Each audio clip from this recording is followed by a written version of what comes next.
João Manuel Antunes mandou uma contribuição e falou que o que você conhece e acha do Evangelho Gnóstico de João?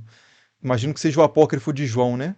Apócrifon de João, que fala que Deus é o uno, o incognoscível, e Javé é um demiurgo poderoso, mas não é Deus.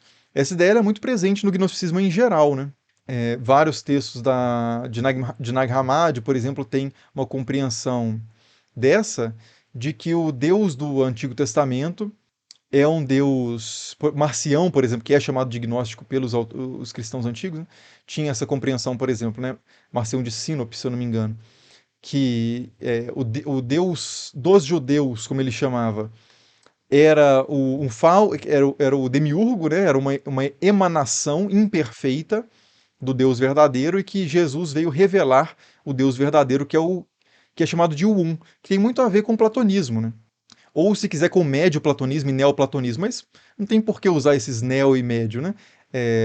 Os platonismos são diversos, e desde o platonismo de Platão já existe essa ideia do Um, que se desenvolve depois em outras formas de platonismos, e que era uma filosofia muito corrente, muito popular, muito comum, muito forte, né? Muito sofisticada, considerada muito sofisticada, esposada, né? Defendida por muitos filósofos importantes nesse contexto helenístico.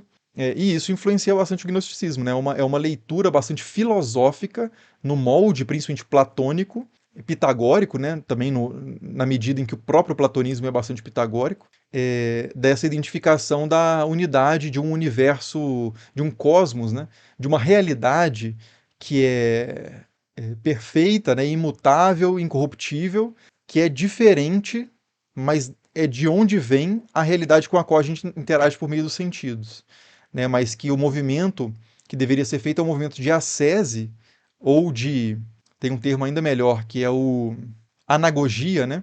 Que é de você escalar da visão mais básica, basal da realidade para um entendimento cada vez mais sofisticado, mais abstrato, em certo sentido, mais próximo do mundo das ideias do que do da matéria, né? Pensando nos termos de Platão, que vai te dar um conhecimento efetivo da realidade, né? Que tem muito mais a ver com a matemática, tem muito mais a ver com a lógica, tem muito mais a ver com esse tipo de conhecimento, né? Com a ideia de maçã do que com várias maçãs, por exemplo, né?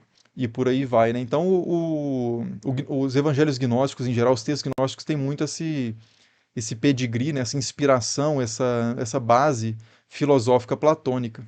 E o demiurgo seria uma das emanações dessa unidade, né? Essa unidade ela se multiplica, você tem a multiplicidade na unidade, a unidade na multiplicidade. Aí o hermetismo também, né, que fala muito disso, também tem uma base platônica forte, né? Vão se comunicar nesses fenômenos ao longo da antiguidade tardia, mas é isso. Pretendo fazer um vídeo sobre gnosticismo também, assim que possível.